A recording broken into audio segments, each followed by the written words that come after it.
Olá, meu irmão, meu amigo, boa noite, a paz do Senhor. Eu sou o pastor Klaus Piragini, sou pastor da Igreja Evangélica Quírios, e esse é um projeto novo que nós estamos fazendo nesse tempo de quarentena, fazendo um review de algumas mensagens que marcaram a história da Igreja Quírios. Eu tenho certeza que se você está chegando agora ou que você nos conhece, essas mensagens fizeram boa parte daquilo que nós temos como alicerces e fundamentos no nosso ministério. Por isso nós estamos recapitulando elas. Espero que Deus fale com você, que você sinta aí a presença de Deus, porque o tema que nós vamos estudar nessa série é a vida do profeta Elias.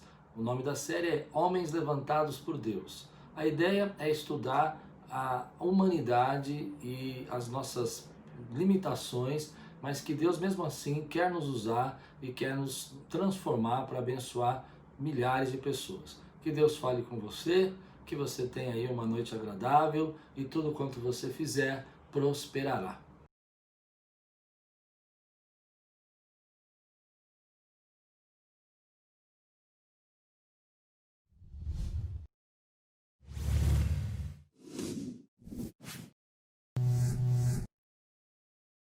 Glória a Deus, pode sentar, meu irmão. Abra sua Bíblia comigo em 2 Reis.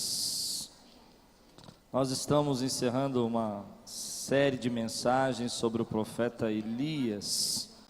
E agora nós mudamos de livro. Nós estávamos no 1 Reis e agora nós vamos continuar no 2 Reis.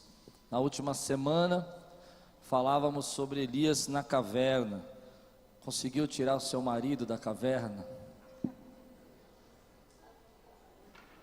Ninguém nem riu. Foi benção. Foi lá com sussurro suave. Falou: bebê, sai daí, bebê. Se você não está entendendo, assiste na internet a mensagem do domingo passado. Ela está na internet. Homens na caverna. Homens vão para a caverna e dão trabalho. Vocês têm toda a razão, nós somos uns bebês mesmo. Essa semana eu aguentei a semana toda a Lu falando assim: bebê, bebê. Eu falei: para, Lu, já saí da caverna, eu preguei. Fiquei até constrangido. Deixa eu só localizar você. Depois que Elias saiu da caverna, Deus tinha dado uma ordem. Ele foi chamar Eliseu. Eu não vou pregar essa mensagem. E ele chama Eliseu para ser o seu ajudante. Ele vai ungir reis.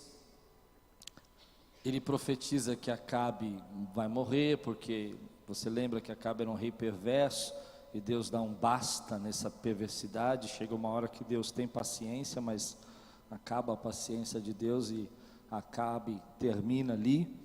Levanta-se o filho Acasias. Tudo isso eu não consegui pregar. O filho de Acabe é Acasias, e ele é tão terrível quanto o pai. E ele se machuca, ele cai de uma varanda, não sei, de um lugar alto.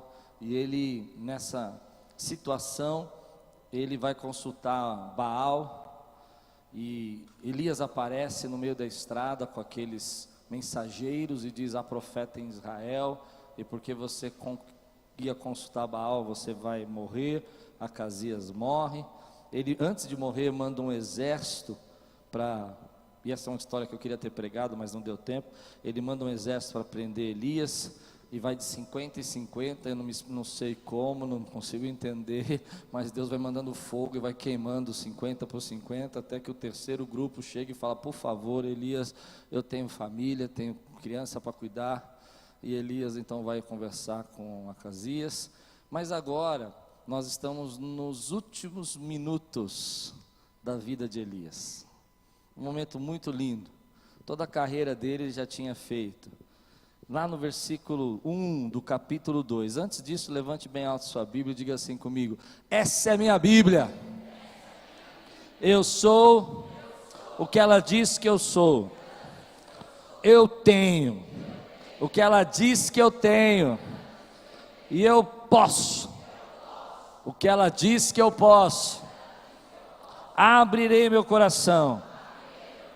Deixarei a palavra de Deus entrar, e nunca mais serei o mesmo. Amém. Versículo 1 do capítulo 2 de 2 Reis. Quando o Senhor levou Elias aos céus, num redemoinho, aconteceu o seguinte: Elias e Eliseu saíram de Gilgal, e no caminho disse-lhe Elias: fique aqui, pois o Senhor me enviou a Betel. Eliseu, porém, disse: juro pelo nome do Senhor e por toda a vida que não te deixarei ir só. Então foram a Betel. Em Betel, os discípulos dos profetas foram falar com Eliseu e perguntaram: você sabe que hoje o Senhor vai levar para os céus o seu mestre, separando-o de você? Respondeu Eliseu: sim, eu sei, mas não falem nisso. Então Elias lhe disse: fica aqui, Eliseu, pois o Senhor me enviou a Jericó. Ele respondeu: juro pelo nome do Senhor e por tua vida que não te deixarei ir só. Desceram até Jericó. Em Jericó, os discípulos dos profetas foram falar com Eliseu e lhe perguntaram: você sabe que hoje o Senhor vai levar para os céus o seu mestre, separando-o de você? Respondeu Eliseu: sim, eu sei, mas não falem nisso. Em seguida respondeu: juro pelo nome do Senhor e por tua vida.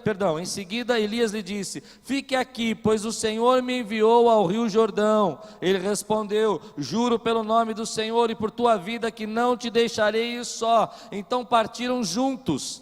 50 discípulos dos profetas o acompanharam e ficaram olhando à distância, quando Elias e Eliseu pararam à margem do Jordão. Então Elias tirou o manto, enrolou e com ele bateu nas águas. As águas se dividiram e os dois atravessaram em chão seco. Depois de atravessar, Elias disse a Eliseu: o que posso fazer em seu favor antes que eu seja levado para longe de você? Respondeu Eliseu: faze de mim o principal herdeiro de teu espírito profético. Disse Elias: seu pedido é difícil, mas se você me vir quando eu for separado de você, terá o que pediu, do contrário não será atendido. De repente, enquanto caminhavam e conversavam, apareceu um carro de fogo, puxado por cavalos de fogo, que os separou, e Elias foi levado aos céus num redemoinho. Detalhe: Elias não foi levado aos céus num carro de fogo. Elias foi levado aos céus num... Esse negócio que... Não, porque Elias subiu ao céu num carro de fogo. Elias foi levado ao céu num... Escola bíblica, hein? Vamos lá. Quando viu isso, ele gritou: meu pai, tu eras como os carros de guerra e os cavaleiros de Israel. E quando já não podia mais vê-lo, Eliseu pegou as próprias vestes, rasgou aos meio.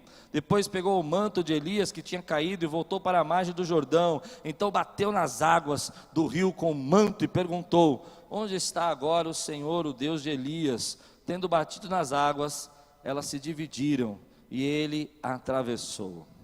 Vamos orar. Senhor, traz agora, Pai, a tua revelação, a compreensão desse texto, que nós possamos, Senhor, tirar as lições que o Senhor tem para nós hoje.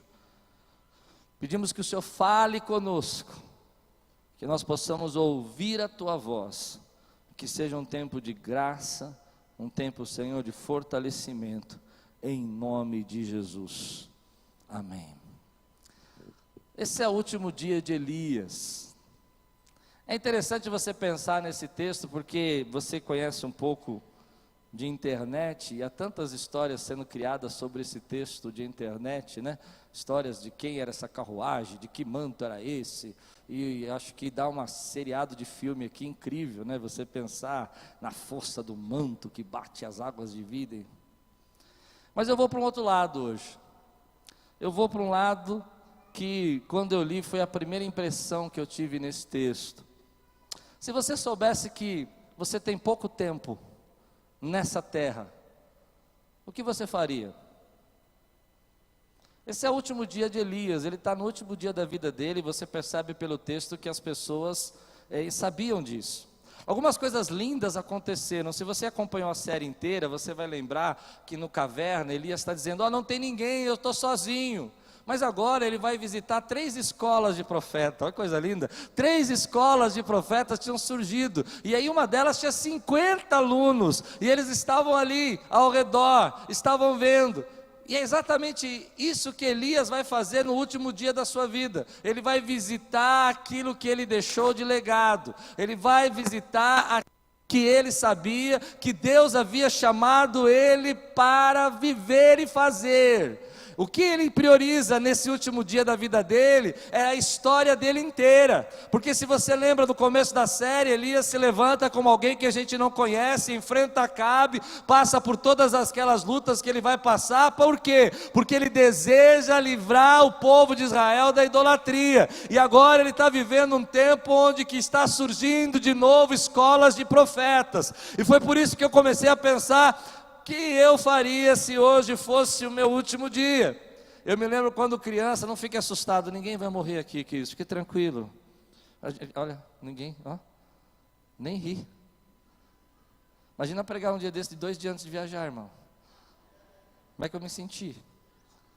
Mas é interessante você pensar, uma máxima que meu pai falava para mim quando eu era criança: viva hoje como se fosse o seu último dia. Vamos pensar um pouquinho, você sabe disso, a vida é curta, querido. Se você tem mais ou menos a minha idade, espero que não. Como disse Rubem Alves, você tem mais passado do que futuro.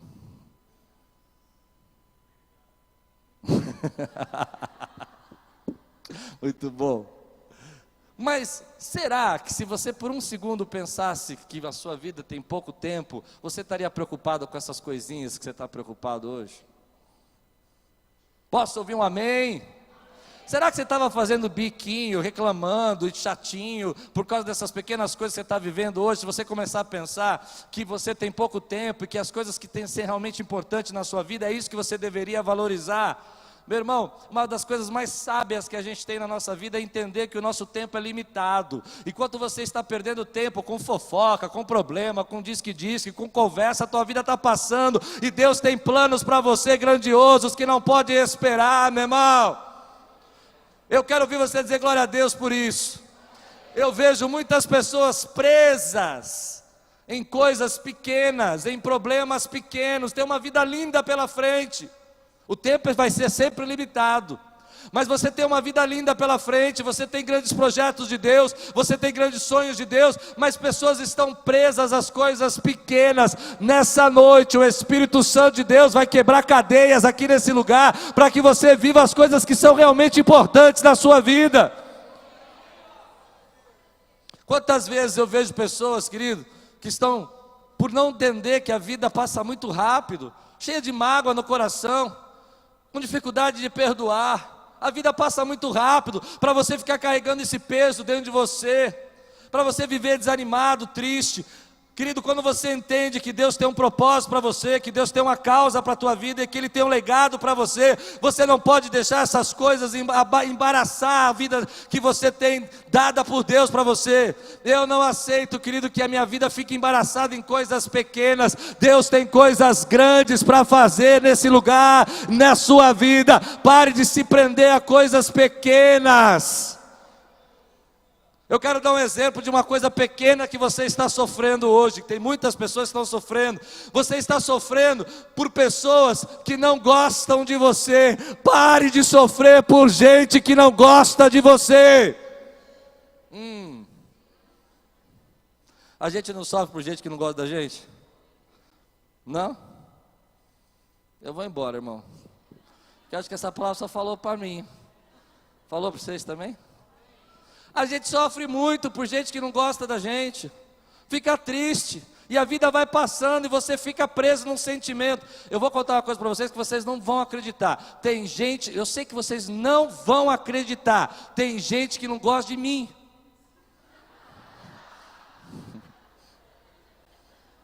Não, por que vocês riram? Agora fiquei triste.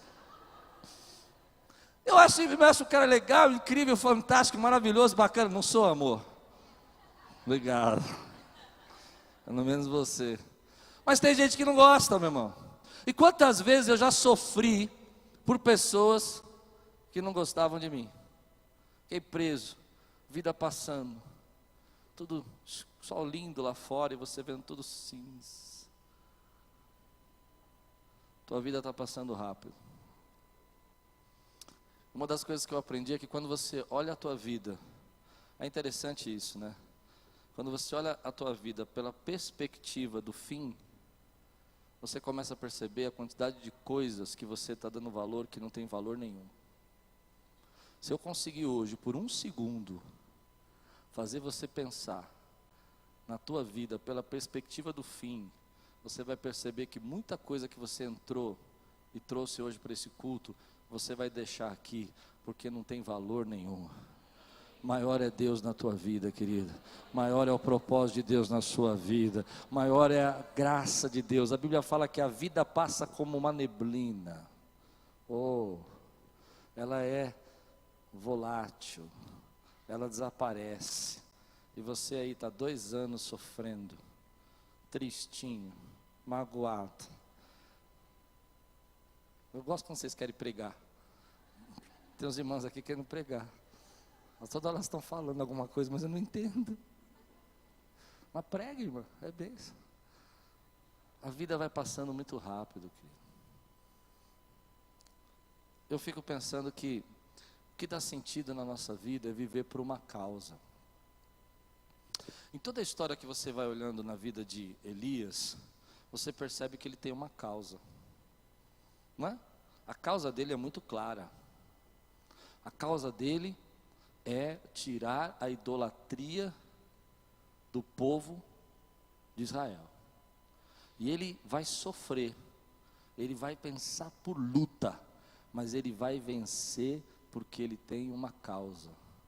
O que faz a gente forte, o que dá sentido para a gente, o que faz você superar todas as dificuldades que você tem passado, é quando você encontra a tua causa. Eu gosto muito de ver pessoas, por exemplo, eu leio biografias de pessoas, como Martin Luther King, agora estou lendo, já postei aí nas redes sociais, do Bonhoeffer. E é interessante que, logo no começo da carreira dele, ele é um teólogo, ele não é uma pessoa espiritual, ele é apenas um estudioso, mas ele é tocado pela presença do Senhor na vida dele, lá nos Estados Unidos. Ele é um alemão, mas ele está nos Estados Unidos. E ele é tocado por uns cânticos, os cânticos negros tocam ele. Quando ele volta, ele diz o seguinte: eu sei qual é a minha causa, e temo que eu não vou viver muito. Se você conhece a história, ele vai morrer por causa de Hitler.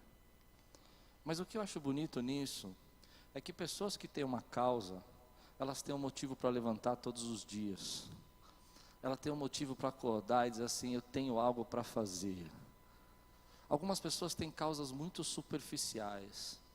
A minha causa é casar. Isso é muito superficial. Vou explicar por quê. Calma, não me julgue. Eu sei, mexer nisso é um... Porque algumas pessoas acham que se elas casarem, todos os problemas delas vão acabar na vida. Amém ou não? Sim ou não? Porque ela vai ter que encontrou o príncipe que vai fazer ela feliz. Ela vai acordar de bob, toda assim, ele vai falar: ai, como você está linda. Olha que perigo que eu entrei hoje, gente. Não tinha nada disso no meu texto hoje. Nada disso. Jesus me ajuda. E aí, coisas acontecem, problemas acontecem. Não é? E porque problemas acontecem, parece que a vida acabou. Mas eu quero dizer uma palavra aqui, eu queria que você recebesse isso de forma espiritual. Deus tem um legado para a tua vida. Deus tem um legado para a tua vida. Aqueles que creem que Deus tem um legado, levante sua mão, diga glória a Deus. O maior legado, querido, que nós temos não é os nossos bens. O maior legado que nós temos não é o dinheiro que você tem na sua conta, o carro que você dirige. O maior legado que Deus deixou para nós é a presença dEle dentro do nosso coração. Ele habita dentro de nós, meu irmão. E se você não tem nenhum propósito, nenhuma causa, eu quero te dar uma muito grande. Ele é o Rei dos Reis e Senhor dos Senhores. Viva para Ele, sirva a Ele, adore a Ele em nome de Jesus. Essa é uma causa. Mas algumas pessoas não entendem, querido, que quando não tem essa causa, não tem um sentido, não tem um propósito, e por não ter um propósito, não tem um destino. Uma das coisas que eu percebo nesse texto é que Elias tinha um destino. No último dia da vida dele, ele vai visitar o legado dele, aquilo que ele viveu e lutou. E eu não quero espiritualizar isso agora, mas eu quero dizer isso para você, querido, que no último dia da minha vida, eu quero olhar para você e dizer: você foi o legado que Deus me deixou, porque a presença de Deus é poderosa na tua vida, você está cheio do Espírito Santo, tua cabeça está erguida e você está pronto para fazer aquilo que Deus mandou você fazer. E eu quero ver essa igreja dar um brado aqui nessa noite, porque Deus levanta você, meu irmão. Algumas pessoas não têm um destino, não tem um lugar para chegar. E é interessante que quando eu olho a vida de algumas pessoas que venceram, que deixaram um legado, elas tinham um destino, elas tinham algo para fazer. E eu sinto isso no meu coração hoje, eu sinto isso na presença de Deus para dizer isso para você, meu irmão. Deus quer dar um destino a você, Ele quer fazer você chegar aos lugares onde Ele planejou para a tua vida. E eu preciso liberar essa palavra na tua vida: se conecte com o seu destino. Quantos podem dizer amém por isso? O que eu vejo na nossa vida é que algumas pessoas vão vivendo, vão seguindo, elas nunca se preocupam que o tempo delas está acabando e que elas precisam ter prioridades. Elas se prendem a coisas que não fazem sentido. Elas vão dando voltas na sua vida, e andando, e girando, mas sempre estão voltando no mesmo lugar. E eu queria explicar para você por que essas pessoas estão voltando no mesmo lugar. Porque elas não encontraram um destino. Quando você entende que Deus planejou algo para a tua vida, Ele chamou você com um propósito claramente definido, Ele colocou algo dentro do seu coração que arde, e que você sabe que é a vontade dEle. Ele já estava dizendo para você aonde está o seu norte, aonde Ele quer fazer você chegar. E esse é o destino que Ele tem para a tua vida, meu irmão. Eu creio que essa igreja tem um destino. Eu queria ouvir você dizer amém por isso. Essa igreja tem um destino.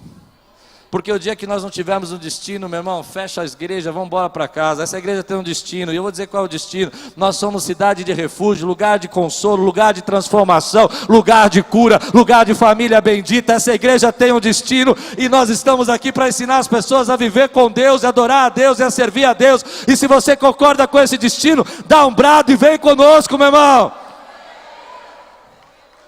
Ô glória! Precisamos ter um destino. Homens que são levantados por Deus, eles tinham um destino, eles tinham uma causa. Isso faz você, querido, eu sei que eu vou usar uma expressão que você pode achar estranha, mas é o que eu acredito. O que faz você ser invencível é você ter uma causa. Quando eu vejo a vida de Paulo, é claro para mim a causa dele: evangelizar os gentios. Quando eu vejo a vida de João, para mim é clara a vida dele: consertar as doutrinas hereges que entraram na igreja e falar do amor de Deus. Você precisa disso. Como é que eu sei que isso é real? É porque Deus colocou dentro do seu coração algo que já arde aí, e que você sabe que é essa direção de Deus. A gente vai ter alguns problemas para fazer isso e algumas objeções. Às vezes Deus está nos dando uma direção, nós fugimos. E um dos principais motivos de nós fugirmos da direção de Deus é, para alguns, dinheiro. Mas eu não acredito nisso, porque o nosso Deus é o dono do ouro e da prata. Posso ouvir um amém por isso, querido? Segunda coisa, algumas pessoas dizem assim: não, eu não posso ir na direção do meu destino porque eu não tenho tempo. E eu vou dizer para você, se você pensa assim, você está perdendo tempo. Porque a sua vida é limitada e vale mais a pena você gastar o seu tempo com aquilo que é importante e parar de perder tempo com o que não é importante. Terceira coisa que eu acredito, que as pessoas não vão no seu destino porque elas têm medo. Diga comigo: medo. Medo. Medo. Quarto motivo: porque elas acham que o seu destino não vão fazê-las felizes. Você precisa pensar no que eu disse.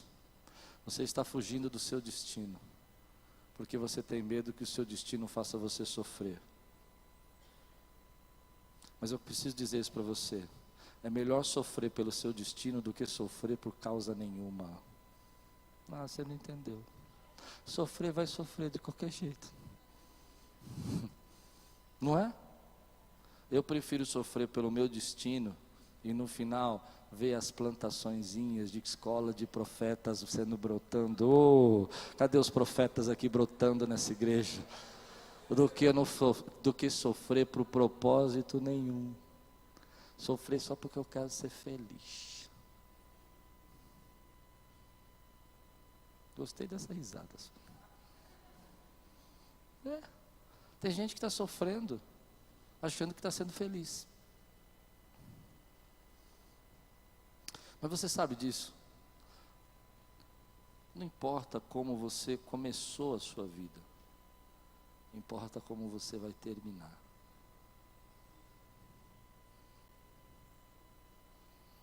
Se eu não tivesse pregado aqui, pastor Carlos, sobre a vida de Elias e como ele começou, o senhor concorda comigo que uns 80% da igreja não sabia como Elias começou?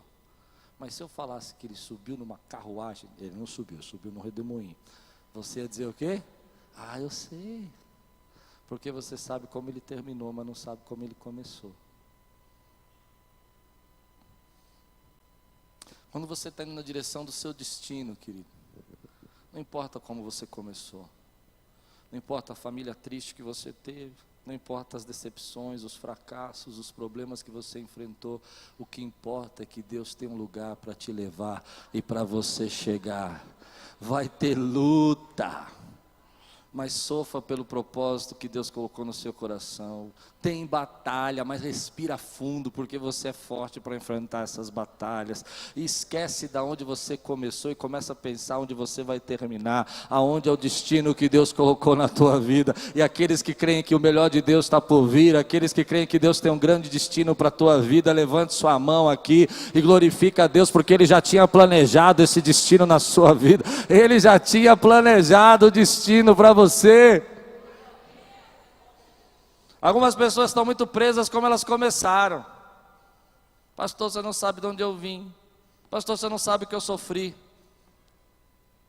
Mas deixa eu contar uma história que eu ouvi de um amigo. Se você vivesse 50 anos como um cristão fervoroso, abençoado, mas nos últimos 2 anos você virasse a cabeça e fizesse tudo errado, as pessoas vão falar dos seus 50 anos fervoroso ou dos seus 2 anos? Então importa como você termina, não como você começa. Sim? Sim? Como é que você vai terminar? Eu vou profetizar. Estou cheio do Espírito Santo. Você vai profetizar comigo que o seu destino é cumprir todo o plano, toda a vontade de Deus. É dar todo o fruto que Ele planejou para a tua vida. É abençoar todas as pessoas que Ele chamou você para abençoar. A dar o fruto que Ele tem, querido. E no final você vai dizer como o apóstolo Paulo: guardei a carreira, eu venci, está entregue, é teu, eu vivi para a tua glória. Ah, eu te amo, porque Deus já planejou esse destino para a tua vida. E se você crê, eu quero convidar você a fazer um negócio aqui diferente, a ficar de pé, a dar um brado e parar de pensar nesses problemas que você está vivendo e começar para o lugar onde você vai chegar, parar de olhar para trás, da onde você saiu e começar a olhar onde Deus está levando você. Eu quero ver essa igreja aqui incendiada na presença de Deus. Quantas pessoas ficam presas na onde partiram, querido? E Deus está levando você para um lugar maior. Ele tem um destino maior. Ele tem um propósito maior. Levante suas 2 mãos para o alto, me ajuda a pregar e diz assim: Senhor, eu aceito o meu destino. Se conecte com o seu destino.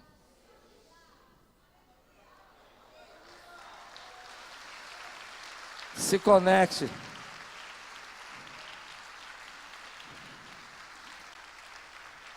Hoje eu estou com vontade de falar de casamento. Não falei de manhã, vou falar à noite. Pode sentar. Mas olha para mim quando sentar. Eu acredito muito nisso que eu vou falar. Se você acredita, você vai dizendo amém, para eu ficar bem forte agora, amém? Ó, quando você se conecta com o seu destino, às vezes eu fico pensando, isso é uma coisa muito louca, né? Você se conecta no seu destino, você vai na direção, uma conexão vai gerando outra conexão. Uma outra conexão vai gerando uma outra conexão. Aí você tem uma outra conexão que gera uma outra conexão. Você queria ir para lá, né? Mas aí você faz uma outra conexão que gera você. Você crê nisso? Quando eu estava pensando nisso, eu me lembrei as coisas que Deus fez na minha vida. Eu não queria ser pastor. Queria, gente, pastor sofre, irmão. Só os pastores digam amém agora. Obrigado. Pastora Cecília, a senhora é uma bênção. Amém, depois a gente conversa. E eu aceitei o chamado de Deus. E aconteceu assim. Eu não sabia tocar, mas eu queria tocar. Ainda não sei, mas eu queria. Aí é engraçado isso, porque eu recebi um convite para tocar numa igreja aqui de Lapa. Mas eu estava conectado com o meu destino. Eu sabia que Deus queria que eu fosse pastor. Eu dei o primeiro passo. Eu comecei em vigílias, a orar. Entreguei para Deus, falei... Mas eu queria casar também, irmão. Mas eu era feio, pessoal. É sério. Parece que eu estou brincando, mas é engraçado, mas era verdade isso que eu estou falando. É que é engraçada a história da gente, né? A gente vai fazer uma releitura, né? E aí eu fui tocar numa igreja, e eu tinha que fazer um solo. Imagina, não sabia tocar e fazer solo, irmão. Na hora que chegou a hora do solo, a música estava em Mi, eu fiz o solo em Ré. Um tom abaixo, ficou uma coisa linda. Mas eu estava conectado.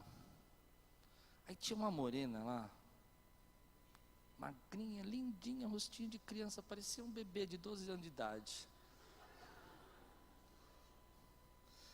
E ela se conectou.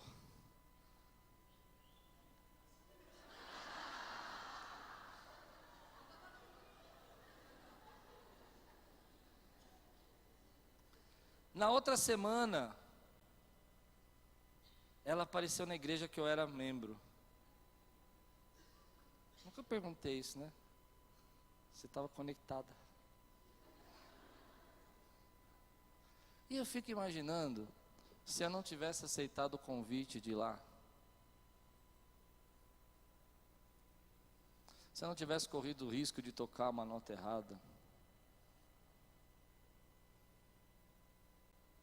quando você se conecta com o propósito de Deus na sua vida, Deus leva você até o propósito dele, o destino dele para você. Às vezes as coisas estão sendo tardias na sua vida, porque você não se conectou com o propósito dele. Depois eu nunca quis começar um ministério, nunca. Meu desejo era ser auxiliar de algum pastor. Eu achava que isso ia ser muito bom para mim, já era o bastante. Mas o Espírito Santo vai fazendo você ir para algumas direções que você não entende, causando algumas conexões. E hoje eu olho para trás e falo, glória a Deus. Eu quero trazer uma palavra para a tua vida. Se conecte com o Espírito. Se tiver que sofrer, sofra por aquilo que o Espírito está direcionando você. Porque o lugar mais seguro é no centro da vontade de Deus. Quando você vai na direção daquilo que o Espírito está direcionando você, Ele vai levando você para encontros, amigos, colegas, pessoas, e vai cumprindo as promessas dele na sua vida. E chega uma hora, chega um momento, e eu acredito muito nisso que eu estou pregando, que a recompensa vem. Quantos podem dizer comigo assim, a recompensa vem?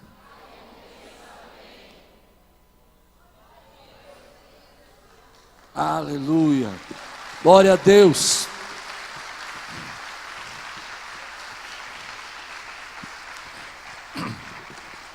Imagina essa cena de filme, irmão. Eu não sei.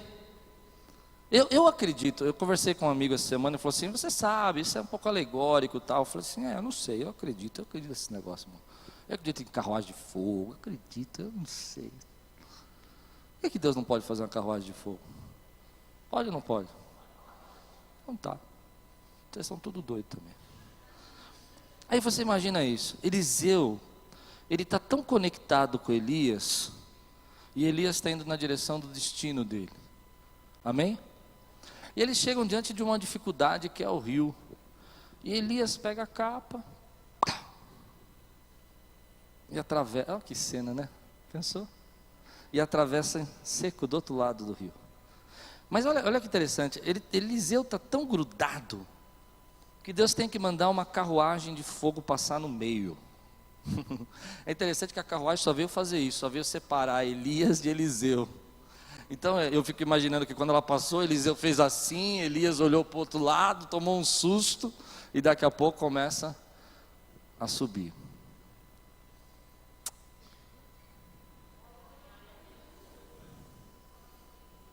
Um dia a recompensa vem. A recompensa de Elias foi ser arrebatado. E a sua recompensa, diz a palavra de Deus, é que um dia ao soar da trombeta, o arcanjo vai soar a trombeta, e os mortos ressuscitarão. 1 Tessalonicenses capítulo 4, e nós que estivermos vivos, subiremos com o Senhor, a recompensa vem. Quantos creem nisso, querido? Nós às vezes ficamos muito preocupados que as pessoas não nos dão valor. Nós ficamos muito preocupados com as pessoas que não gostam da gente, como eu falei. Ficamos muito tristes porque as pessoas não valorizam, nos desprezam, não dão importância para aquilo que a gente faz. Mas eu quero dizer uma coisa que eu acredito muito, isso me sustenta. Quando as pessoas desprezam você, quando as pessoas não dão valor a você, quando as pessoas não se importam com você, você tem um Deus que é galardoador daqueles que o buscam. Deus se importa com você. Quando as pessoas, querido, agem de forma contrária a você, te caluniam, te criticam, e você está fazendo aquilo que é justo, não se preocupe, Deus sabe como abençoar você, e Deus sabe como responder às suas necessidades. Ele é fiel para cuidar de você. Não se preocupe, não fique preso, meu irmão. Aquilo que Elias vai viver agora é uma promessa que a igreja recebeu do Senhor, que um dia vai subir. Mas eu creio também em algo, querido, que essa promessa tem duas dimensões, uma eterna. Em breve o Senhor vai enxugar do seu rosto todas as lágrimas, Ele é poderoso para enxugar, querido. Mas eu creio que isso eternamente Ele vai fazer, mas eu creio que Ele também faz nos dias de hoje. Ele enxuga do teu rosto todas as lágrimas, Ele tem promessas para a tua vida, e Ele sabe como abençoar você. Vai valer a pena, nele o teu trabalho não é vão, nele, meu irmão, o teu sacrifício não é vão. Ele sabe reconhecer aquilo que você faz para Ele, querido. Eu acredito nisso, querido. Eu acredito que mesmo que as pessoas não deem importância, mesmo que as pessoas não se importem, mesmo que as pessoas não liguem, eu tenho um Deus que é fiel e justo, e os olhos dele estão sobre toda a terra, e Ele está olhando você. Mesmo que as pessoas não entendam a luta que você está tendo para ser fiel, a luta que você está tendo para viver os caminhos dele, como você é atacado na sua fé, Deus sabe, e Ele supre as suas necessidades, Ele cuida de você, Ele sabe do teu choro à noite, e Ele cuida dos detalhes. Você já viu Deus cuidar de detalhes? Eu queria que você respondesse isso. Em algum momento da sua vida, Deus cuidou de pequenas coisas na sua vida. Pequenas coisas. Você sabe que eu acredito que Deus tem um grande senso de humor. E algumas vezes, Ele não fica irritado com a gente. Ele sorri. Ao invés de ficar bravo, Ele fala assim, meu Deus. Eufemismo, meu Deus. E eu tenho uma experiência dessa que marcou a minha vida. Eu era um jovem pastor, e eu não acreditava muito que Deus cuidava de detalhes, assim, coisas pequenas. Para mim, Deus era o Criador dos céus e da terra, poderoso, El Shaddai. E as coisas pequenas se viram. O problema é seu. E eu estava passando um momento de muita dificuldade, muitos problemas financeiros, muita luta. Saí de casa triste, fui pregar numa igreja. E aqueles dias que eu não devia ter aceitado o convite de jeito nenhum, não estava bem. Mas eu fui pregar, aceitei o compromisso, tinha que ir. Não me lembro o porquê, acho que as crianças eram muito pequenas, a Lupe não foi comigo, fui sozinho. Não me lembro também porquê, eu só lembro que eu não tomei café, não fiz nada, só fui. Estava mal. Cheguei lá na igreja, conheci lá o apóstolo, prazer, sentei. Sabe daquele jeito assim, como você já viu na igreja algumas vezes, que fala assim, acaba logo, pastor. Não, vocês não, eu já fiz isso. Não foi boa essa, né?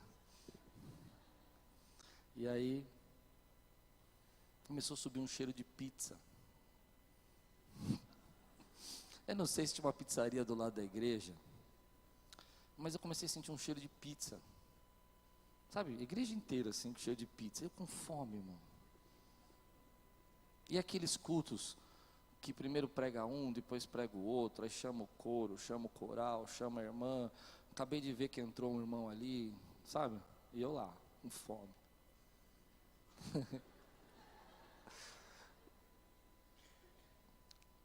Mas Deus queria me ensinar uma lição. É uma lição muito, muito boba. É boba, mas marcou a minha vida. E eu lá, meio que...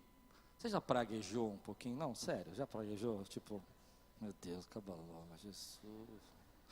Porque Ele vive, acaba. E o cheiro da pizza. E o estômago roncando. Acabei de pregar. O pastor falou assim, puxa pastor, a irmã quer fazer um café pra gente e não veio.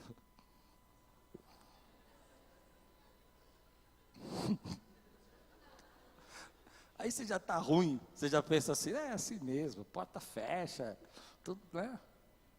Amém. Falei, mas vamos ali na minha sala que eu queria falar uma coisa para você. Falei, ainda vai me dar bronca ainda. Não tem comida e ainda vou apanhar. Quando eu chego na sala, ele abre a porta assim da sala dele. Eu nunca mais vi esse apóstolo, mas ele abriu a porta assim e tinha 6 pizzas em cima da mesa. Um detalhe, quando surgiu aquele cheiro de pizza, eu pensei, puxa Deus, bem que podia comer uma pizza hoje. Mas eu só pensei. Quando ele falou que não tinha café, eu falei, bom, vou para casa, né? Tinha 6 pizzas na mesa. E eu senti, como se Deus falasse para mim, peguei você.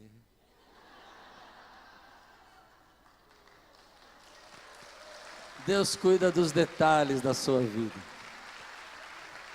É tão bobo, eu sei, é um exemplo muito pequeno, mas Deus cuida dos detalhes. Às vezes eu vejo a Lupe é assim, ela faz isso, ela fica olhando assim, ela fala, ai, queria um creminho. Eu falo,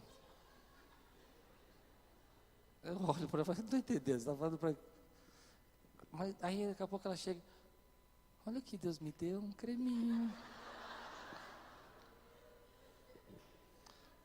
Deus cuida do detalhe da tua vida. Deus não cuida só das grandes causas do mundo, Ele cuida dos pequenos detalhes da sua vida. Quando você se conecta com o destino que Ele tem para você, a recompensa vem. Ele é galardoador daqueles que o buscam. As bênçãos do Senhor perseguirão aqueles que creem, que adoram. E eu quero que você só faça isso agora, abra suas mãos e diga assim, Senhor, vai valer a pena. Aleluia, glória a Deus.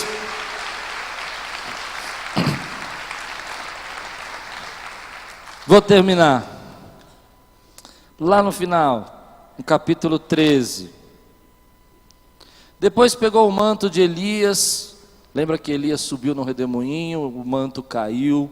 Eliseu pega o manto de Elias, ele primeiro grita, fala: meu pai, ele rasga as vestes com angústia, que era um sinal de angústia. Depois pegou o manto de Elias, que tinha caído, e voltou para a margem do Jordão. Eu não sei o que ele pensou, eu não sei se ele entendeu o que estava acontecendo, se ele acreditou na profecia de Elias, mas o que eu sinto do texto é que ele estava transtornado com a perda dele, transtornado com a perda dele. E nessa hora que ele pega a capa, bem baixinho, Rafa, ele pega a capa e bate na água, e ele diz assim: aonde está o Deus de Elias? Aonde está o Deus de Elias? E na hora que ele bate a capa na água, o rio se abre. O Deus de Elias estava com Eliseu. E eu sei que você sabe disso. O Deus de Elias está com você. Essa história termina assim: um ciclo se fechou. Um profeta se levantou, viveu a sua causa, cumpriu o seu destino e fechou um seu ciclo. Mas imediatamente Deus começou a levantar um outro ciclo. E a palavra de Deus diz que Eliseu vai fazer o dobro de milagres de Elias. E quando eu pensei nisso, veio algo no meu coração, querido, que você precisa entender. Algumas vezes Deus fecha um ciclo na tua vida. Eu não estou dizendo de morte, eu estou dizendo de coisas que acontecem na sua vida que o ciclo fecha. Às vezes é uma perda, às vezes é uma separação, coisas que você não queria que acontecesse na sua vida, uma demissão. E quando isso acontece na tua vida, um ciclo se fechou. E nessa hora você acha que a sua vida terminou, que Deus não tem um destino, que Ele não tem mais nenhuma causa, que não há nenhum propósito, que você não tem nenhum legado, que as recompensas dele terminaram. Mas eu quero ensinar uma coisa a essa igreja, querido: quando um ciclo se fecha, Deus está começando um novo ciclo na tua vida. Algo grande está acontecendo, querido, que você não pode ver. Eu aprendi isso, querido, como pastor durante muitos anos. Um ciclo se fecha na vida da igreja para Deus começar um ciclo maior, um projeto maior, um propósito maior, um tempo maior. Eu era muito apegado ao meu pai. Meu pai era o meu grande amigo, meu grande mentor. Em 2008 meu pai faleceu. Eu não quero falar de morte, eu quero que você entenda do ciclo que se fecha. E quando meu pai faleceu, foi claro para mim, foi nítido para mim que Deus estava fechando um ciclo na minha vida. Eu não ia ter mais o meu papai. Você entende? Eu não ia pegar, eu pegava o telefone. Meu pai era um santo homem, porque eu pegava meu telefone e ligava para ele, ficava falando. Depois que eu falava, ele falou: acabou. Então agora escuta, volta e vai trabalhar. Só isso. E quando um ciclo termina na sua vida, você fica vazio. Você acha que não tem mais ninguém. Você acha que não tem nenhum propósito. Você acha que não tem nenhum destino. Mas sabe o que eu aprendi nessa lição, que foi em 2008, vai fazer praticamente quase 10 anos que isso aconteceu.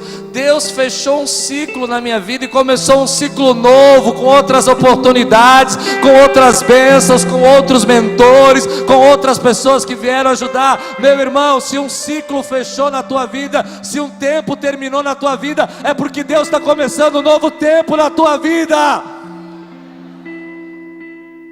O problema é que nós ficamos presos, e a nossa vida é limitada, ela passa muito rápido, e nós ficamos presos a esses ciclos fechados. A empresa que nos mandou embora, o melhor trabalho, o melhor tempo da igreja, o melhor momento que Aquiles viveu. Feche esse ciclo, porque Deus tem um novo ciclo para a tua vida. A promessa de Deus é grande para você, e Ele ainda está levando você para o destino dele. Pessoas ficam presas, querido. É interessante que Jesus disse isso. Você não pode colocar vinho novo em odres velhos. Eu vou traduzir o que eu entendo. Você não pode viver o novo com uma estrutura velha. Você não pode viver o novo preso a um tempo que já passou, a um ciclo que já terminou na tua vida. Eu creio que Deus tem projetos novos para você no momento que você está vivendo hoje.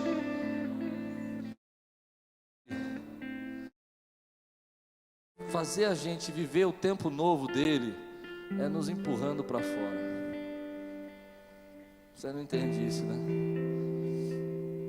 Você quer pensar comigo um pouco? Amém? Pensa comigo. Se José imaginasse que ele ia ficar na casa de Potifar como escravo, que depois, para ele, nessa conexão, ele ia chegar na cadeia. Amém? Deus chegasse para ele e disse assim: olha, José, eu tenho um plano fantástico para você. Você vai ser o governador do Egito. Topa? José ia dizer: do Egito. Mas para você chegar lá, eu tenho umas historinhas para te contar. Primeiro você vai ser vendido pelo seu irmão. Depois você vai trabalhar como escravo numa casa. E depois você vai parar numa cadeia bem suja do Egito. Vai ficar um tempinho pequeno, de uns 17 anos mais ou menos. Mas para ajudar você, eu vou te dar 15 mais 2. Alguém topa?